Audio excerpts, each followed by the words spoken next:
Hi everybody, it's Trudy and Kimberly from Change Property with the next in our series of Leasing Explained with Change PM. Now today we're talking about property maintenance. property maintenance. Now, who's responsible? Yes, so what is the landlord's responsibilities? Okay, so this topic can be quite broad, but I thought for today I would just get the printout from Fair Trading on the short form of a landlord's responsibility and a tenant's responsibility. Okay, so the landlord's responsibility? Okay, it says they must provide a rental property in a reasonably clean state, fit for tenants to live in. And then there's a link. They've got to let tenants know of any items that need repair after they've moved in. So you would have on the condition report, oh, we didn't get time to do this, but such and such is coming to fix this tap. And you have to put a time frame on it. Right. So they need to be aware before they move in. Yeah. For example, we have a property where there's going to be some retaining wall work done. So in the advertising, we mentioned that the retaining wall will need work during the tenancy. The tenants are aware, and then we give them notice that that work's going to be done. But we need to be upfront. Right. That's a landlord responsibility. They can't have somebody move in and say, oh, by the way, in 3 months' time, we're going to dig up the backyard. Yeah.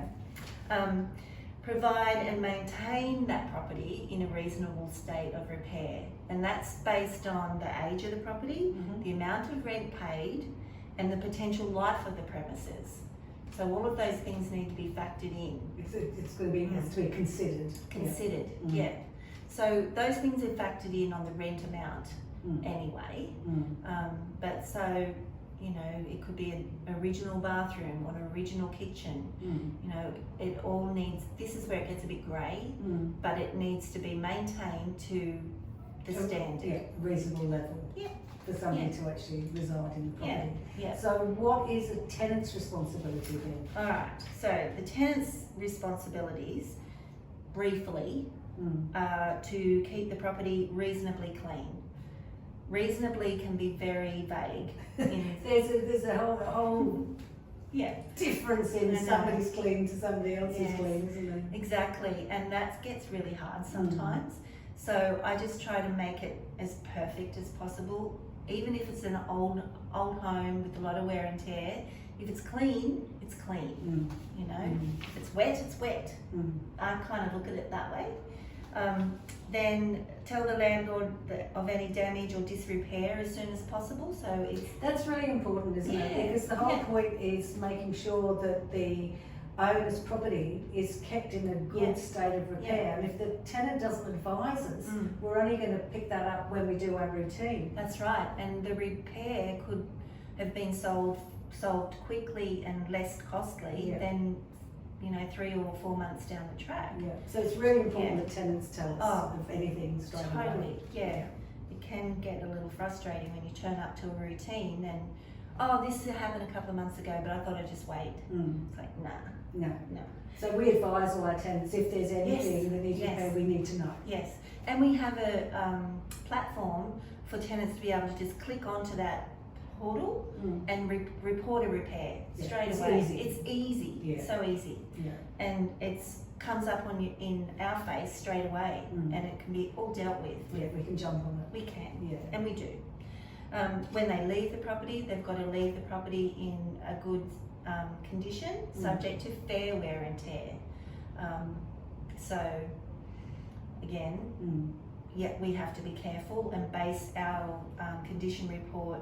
We use that when we vacate a tenant, and we have to factor in any fair wear and tears. So a few chips on the skirting boards or some surface wear and tear on a floor, but nothing that is considered misuse of an item or damage or malicious damage. So they're not to damage the property in any way or permit the damage to a property from their invitees. Be responsible for any damage that they cause. Sorry, had a mental blank. Sorry about that. And their invitees as well. And if they make any changes to the property, they have to have the landlord's consent. So they would send an email to us and say, oh, we'd like to change this curtain to a blind. And that's a reasonable request and not a hard job to do, but they are altering the property, so they need permission to do that. They're responsible for any